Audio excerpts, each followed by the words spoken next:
Bienvenidos, pasad, os hago la invitación vampírica para que entréis a un nuevo programa del Simbionte con cómics para todos, con Juan y con Movimentarios. Yo soy Fran, evidentemente.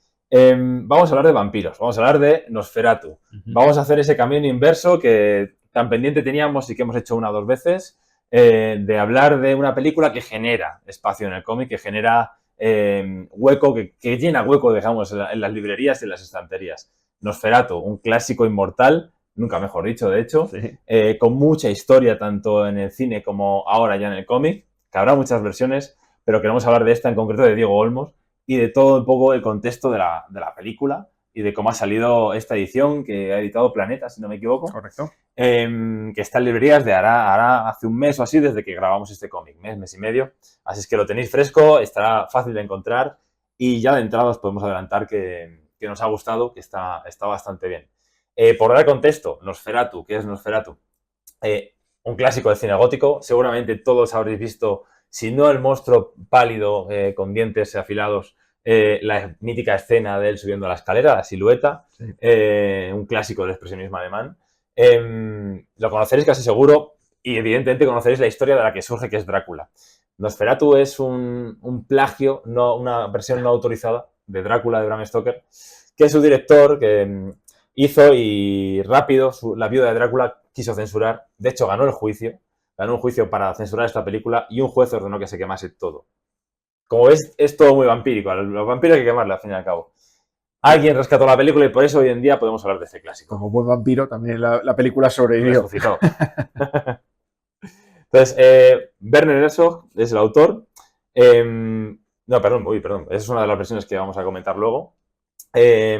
Este cómic que estamos hablando ahora se basa en la versión de 1922. Ha habido muchísimas versiones, que ahora haremos un pequeñito repaso de todas las versiones, pero me gustaría que Juan nos diese contexto un poquitillo de cómo ha llegado esta edición, cómo plasma esa película del 22. Sí, hay, los que queráis bucear en Cómic para Todos, ya estará publicada también una pequeña entrevista que le he hecho al autor para que nos hable. Entonces, ahí quiero dejaros para que sea él en sus propias palabras el que os cuente interioridades del cómic. Pero sí hay una cosa que es muy destacable, y es que a su conocimiento y al mío, esta es la única versión en cómic que existe de Nosferatu. De Drácula hay muchísimas, pero de Nosferatu no.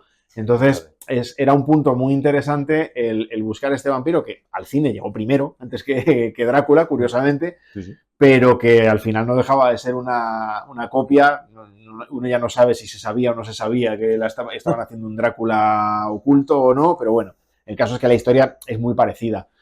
Quienes os aproximéis al cómic, de hecho, vais a ver que es Nosferatu, es una adaptación muy fiel de Nosferatu, pero tiene muchas cosas de Drácula, como es lógico y normal, porque al final la historia es básicamente la misma. Entonces eso bebe, en un momento u otro, bebe o de Bram Stoker o de la película de Murnau, la de 1922. De Diego Olmos, pues hay una curiosidad, que además sé que te va a gustar mucho y la tengo apuntada. Dentro de la trayectoria de Diego Olmos, esto no es la primera vez que él pega este salto del cine al cómic. Porque participó en el cómic 28 días después, secuelas de Steve Niles, que se publicó a raíz de la saga de... No sé qué tanto te gusta.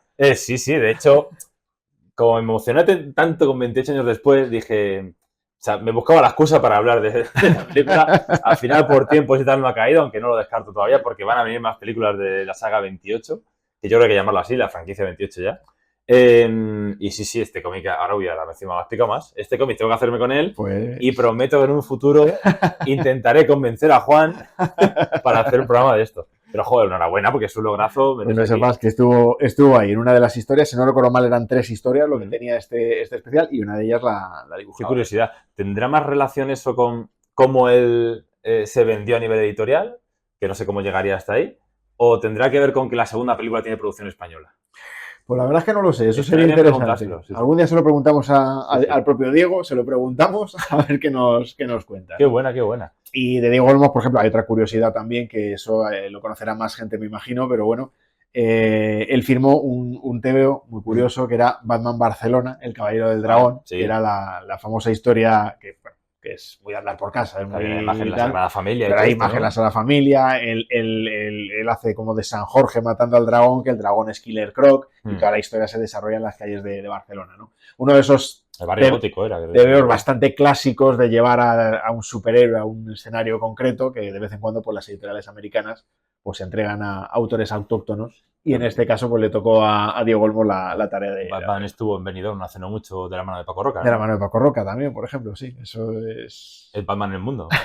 Otra cosa es que... La verdad es que no lo he leído, pero esa curiosidad me la tendré que hacer. Algún día tendremos que entrar en eso y en el Joker en el mundo también, David Rubin, hombre, es que viniendo a Madrid y esas Rubin, cosas, ¿no? Es Rubin. Pero bueno, eso es otra cosa. Es antiguo también con Rubin, pero bueno. Que nos vamos de Nosferatu. Rubin vente un día. Nosferatu. Pasemos a la leyenda de Nosferatu.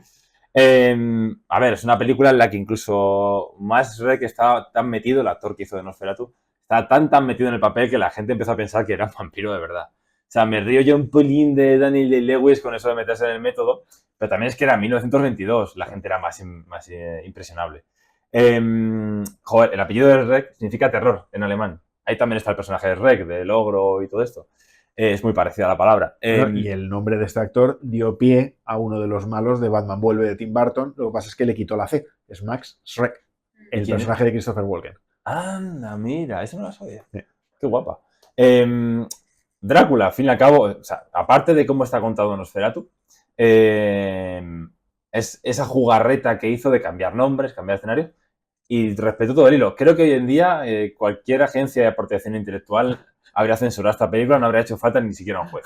Pero claramente. O sea, habría sido quitado directamente, pero aún así, claro, es súper disfrutable. Sí. Hasta tal punto de que hay muchas películas que beben de este cómic. Cuando me estaba leyendo este cómic, que me lo pasaste, me lo descubriste y demás, para preparar el programa y, bueno, y también por saciar que todo el mundo sabe que me gusta también mucho el terror, lo estaba leyendo y dije, qué guay que alguien haya hecho esto en cómic, porque demuestra, primero, que la película del 22 tiene una cinemática, tiene una narrativa muy chula y es hoy en día muy reivindicable. Aunque el otro día, por ejemplo, hablaba con una amiga, le recomendé una película que se llama Los vídeos que seremos, que es muy buena, pero tiene una parte en blanco y negro y me dijo, oh, es que cine en blanco y negro. Hay que acabar con ese estigma de que una película sea en blanco y negro, por favor. Encima cine mudo, imagínate. Sí, por favor. Entonces, claro, aún así es reivindicable. Pero lo que me gustó al leer este cómic es que tiene conexión con la versión del 22 y con la versión que ha hecho Robert Eggers. Te la vas leyendo y es que estás viendo. Y es que esto podía ser una versión de la de Robert Eggers, salvo quizá por un detalle del final, y que Robert Eggers, por ejemplo, se le llevó toda la película a una ambientación mucho más tipo Oliver Twist y todo esto. Lo cuenta en la entrevista que le hemos hecho en Cómics para Todos, precisamente lo cuenta, porque yo le preguntaba justo por eso. Digo, tiene que dar rabia que tú estés preparando un TV de Nosferatu y de repente diga, ¡pah! Nueva versión de Nosferatu. Sí. Pero lo que él me decía es que cuando se anunció la película, él la tenía prácticamente terminado el cómic, con lo cual no hay influencia directa. No, pero es que el orden de los factores a mí no me habría alterado el producto, porque es que ambas beben de la versión del 22. En este caso, evidentemente, está todo mucho más plasmando las viñetas del 22. Es como si hubiese exportado los frames de la película y cogido los que te daban esa continuidad, y están muy bien seleccionadas las viñetas del cómic. Me ha gustado mucho en ese sentido. Y eso, y con Robert Eggers igual, es que ves que es el mismo patrón, que se ve todo igual. Me gusta que además no ha omitido una parte que casi siempre se omite en las versiones de Drácula, que es la parte del Demeter, en este caso el Empusa, que se llamó el Empusa, un barco que, por ejemplo, encalla y demás, y llega la peste y todo esto, pero no te cuentan casi nunca lo que pasa en ese barco. Es como que ahí aprovechan siempre los cineastas para hacer una elipsis. Evidentemente estaba la película del último viaje del Demeter, con el monstruo de Javier Botet y todo esto, que se ha tratado fatalmente en la distribución en España, y que es una película igual a reivindicar en algunos sentidos, en bastantes, pero me gusta que ese capítulo lo explora. De hecho, te lo muestra de cierta manera, me llevé la decepción de, uy, no lo va a tocar, pero hace retrospectiva y sí que lo toca. Sí, y, ay, qué bien, qué jodido, qué pájaro. Muy bien, me parece muy cuca esa manera de tratar ese episodio. Está muy guay. Tenían otras versiones de Drácula, por eso de recomendar, igual que recomendamos cómic, las otras versiones de Drácula, de Nosferatu, sé que al fin y al cabo es lo mismo, debería ser lo mismo. Entonces, recomiendo mucho la de Vampiro en la Noche, que antes decía de Werner Herzog, Príncipe de las Tinieblas, esa no tanto, porque era Klaus Kinski y demás, todos sabemos cómo era Klaus Kinski. El Nosferatu de Billy Fischer, por citarla, pero no la he llegado a ver, sinceramente. Nosa 2, que es la versión de Joe Hill, que es la versión en serie que protagonizó Zachary Quinto, quien hizo de Spock en las nuevas versiones de Star Trek que tanto nos gustan a nosotros, bueno, casi todas. Y La Sombra del Vampiro. La Sombra del Vampiro, la película que narra cómo se rodó. Muy reivindicable. Además que tiene una conexión con la de Robert Eggers. Y es que sale Willem Dafoe haciendo del actor que hacía de Nosferatu y en la versión de Robert Eggers hace de Van Helsing, del equivalente a Van Helsing. Entonces, toda esta conexión que tienen estas películas está guay verlas, está bien conocerlas, porque es como el Nosferatu-verse, Sí, por llamarlo de una manera. claro, es que si lo piensas, al final tú tienes la historia cerrada, pero luego tienes historias que te cuentan detalles que no aparecen en la versión original, tienes cómo se rodó la película, o sea, lo que tú dices, el Nosferatu-verse Sí, es bastante peculiar, ¿no? Mm. Y bueno, yo por cerrar algo también del cómic, hay un par de detalles que me gustan mucho. Uno es el color que le da al cómic, porque emula ese color extraño para la época que tiene el Nosferatu del 22, porque el Nosferatu del 22 no es una película en blanco y negro, o sea, juega con la fotografía, juega con los colores, y entonces hay escenas que tienen otra escala cromática distinta del blanco y negro, ¿no? Y eso en el cómic lo refleja muy bien Diego. Y hay otra cosa que me gusta mucho, que es la diferente presencia que tiene el Conde Orlok cuando es monstruo y cuando pretende hacerse pasar por uno de los sirvientes. Por uno de los sirvientes y tal. Entonces, es verdad que en eso juega mucho porque da mucho pie a la imaginación, ¿no? A que tú te imagines al personaje en uno u otro aspecto, ¿no? Y me gusta porque es una cosa que es diferente. O sea, el monstruo es como más grande, más robusto, más atemorizador, no solo ya por su aura, sino incluso también físicamente. Y de la otra manera es un personaje muy inquietante. Entonces, son dos caras de la misma moneda que me parecen muy interesantes de ver y creo que está bastante bien tratado en el cómic. Sí, sobre todo por los ángulos que emplea, ¿no? Para hacer la viñeta. Hay otra curiosidad con Nosferatu y que además no quería que se me escapase y la tenía aquí anotada, y es que todos sabemos que los vampiros no pueden salir al exterior cuando es de día y demás, aunque yo siempre he tenido la teoría esa de que si la luz del sol refleja en la luna, entonces esa luz solar debería hacerles algo de pupita, pero bueno, se ha jugado con eso también por ahí en historias. Pero es la primera película que se rodó en exteriores. O al menos que figure, y no sé si habrá controversia con ello, si se la discute con alguien, pero casi todo el mundo tiene la opinión unánime que sí que es la primera película rodada en exteriores. Entonces, otro logro para esa película que al final rompió moldes y consigue hacer ya una especie de noche americana en el film, que para la época no era nada fácil. Y si no estoy equivocado, es la primera vez que en pantalla muere un vampiro por la acción del sol, por completar lo que Puede ser. Si no estoy equivocado. La muerte de aquí de Nosferatu, ya sabemos todos que Nosferatu muere, por favor, que no lo consideren un spoiler, que joder, si en estos 100 años nadie se ha enterado de qué pasa al final de esta historia, ya vale. Yo creo que 100 años es un plazo razonable. Yo creo que sí, en 100 años los derechos de autor también pasan de por sí, o sea que yo creo que la licencia para hacer spoiler también estará abierta ya.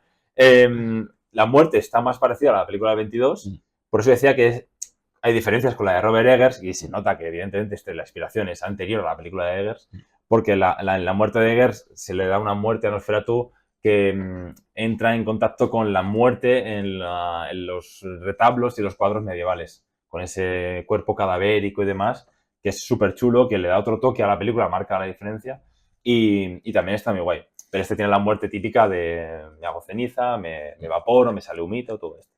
A mí me parece un cómic muy recomendable. Sí. Igual que he recomendado todas esas películas.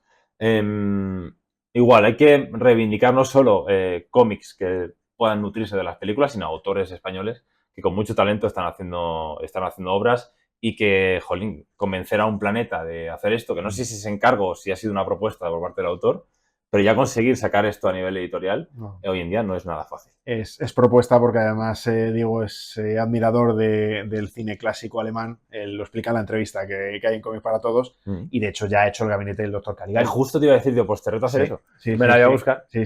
Ya tengo, para Reyes, tengo para que me parezcan, ya tenemos varios cómics que hay que meter en la lista. Llegarán. Y hablaremos de 28 días después. Sabía yo que eso te iba a gustar. Iba a ser el cierre. Nos vemos en la siguiente y espero que conversemos también con Diego Olmos algún día cercano. Adiós.